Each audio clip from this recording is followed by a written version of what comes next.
in moving footage another side of the story first? You're not gonna... 60s icon Sandie Shaw now refers to her 1967 Eurovision Song Contest victory with Puppet on a String as sexist drivel with a cuckoo clock tune. But it was one of the hits which made her a massive star and extremely rich before she retired aged 23 in 1970. After 6 years of hits such as There's Always Something There to Remind Me, Girl Don't Come, Long Live Love, and of course, Puppet on a String.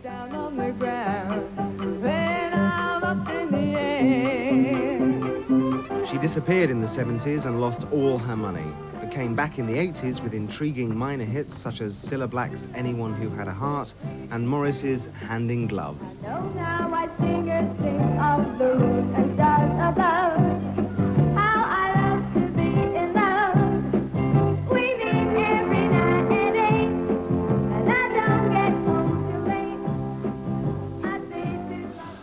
Well, it's difficult to quite know what to say right now. Sandie Shaw, who's written, I think, a rather good book called The World at Her Feet, which I read right through last night and enjoyed, is no longer with us because I don't think our reminder of that particular song, Puppet on a String, has exactly pleased her. So, told you the name of the book.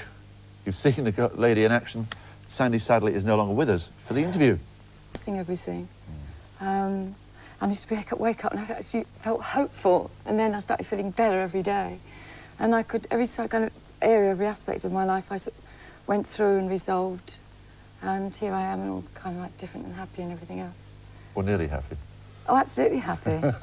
I do exactly as I please. Well, exactly as I please. And I hope it pleases other people. I came back, didn't I? We are doubly pleased you came back, we can assure you. Yes, you just had a brief sense of humour. It wasn't his fault. I know it wasn't your fault. Possibly our fault. It's all Jason's fault. He was warned beforehand. It's even in my book. You play that thing, I walk off. Oh, really? Well, we apologise. And I've done it all over the world now. We're proud and happy. I never got to see it. I've never Don't. seen it. It's probably best you don't. There are better moments. Are there? Yeah. Don't start. He's a right stir, isn't he? Oh, I'm Belushi. not stirring. Now, we were about to talk about The World at Her Feet, your book, yes? Yes. And I don't know whether you can chronologically divide it, 60s, 70s, 80s, 90s. No, I mixed it all up. Well, I know that. Reading the book, it goes from one thing to another. Does that reflect your mind?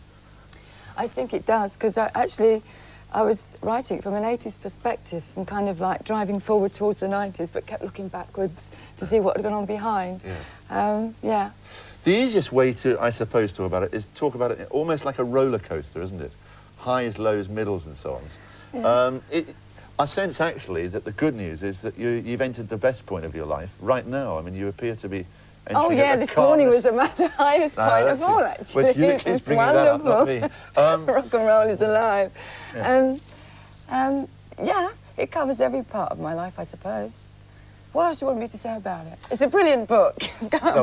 We'd like you to be ashamed. Have you got any pictures? What's the title of the book? It's called The World at My Feet. The World at My Feet. Which is because when I was...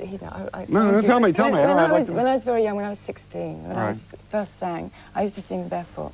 For many reasons. So that was the world at my feet because of that. And the second meaning of it was like when everybody worships you, the world at your feet. Right, and then the other thing was like having troubles and transcending them and getting above it, and the world is now at your feet. So oh, like it must be. Three meanings. It must be a great book. You must have gone through a lot of changes. And, and you expressed those. I have, but the wonderful thing was like what happened was during the 80s I was kind of rediscovered by a group of young people. That's right. Oh, Morrissey and the Smiths. Yeah, and so I did this whole new thing, and all the things that I should have done when I was younger, I was able to do. Isn't it always the case? Second childhood, always I should have done when I was younger. Did you feel younger. better in the 80s when it all happened with the Smiths and with Morrissey? I was still a bit perplexed, actually. I wasn't quite sure what to do, you know, and you've got sort of like youngsters sort of like looking at you longingly from the stage. You're not really quite sure what to do.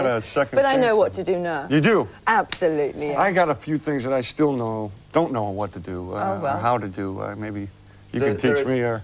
I would try, James, I would try. There's a hilarious point in your book, actually, which is both hilarious and poignant, when you're actually a waitress at one point, serving the people who you have been with socially on a sort of star level, if you like. And because it's nighttime, they don't quite recognise you, do they? And you protect your anonymity for a time. No, yes, I did. I did waitressing for 3 weeks. I've never worked in my life. I did 3 weeks just before I became a star, and that was it. Then I did 3 weeks waitressing. I'd lost all my money. Right. And after this catastrophe of the song that they played earlier on, I lost what I call my self-esteem as an artist. Oh, I see. I lost a husband, I lost a baby, I lost everything really.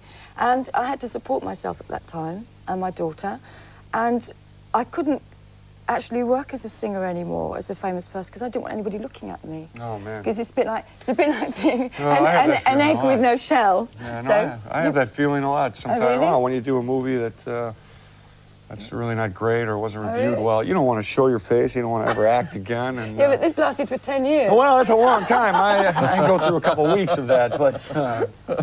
Anyway, so I did a bit and I have been a waitress. I was a waitress. You did. It's Yes. good to wait on tables. No, I was isn't it? not a waiter. I insisted that I wanted to be a waitress. What, frilly thing and everything? Well, no, they gave me the apron, and I got to talk in a high voice. But I served cheeseburgers at a wonderful... Good tips with your high voice? No, actually, what really upset me about being a waitress was you really serve people, and you really work hard to It's a hard make job. them happy. I did it as well. Yeah, well, when you Yeah. try to make them happy, and they stiff you, you know, they give you... Sometimes, but not all the time. I know, but it really...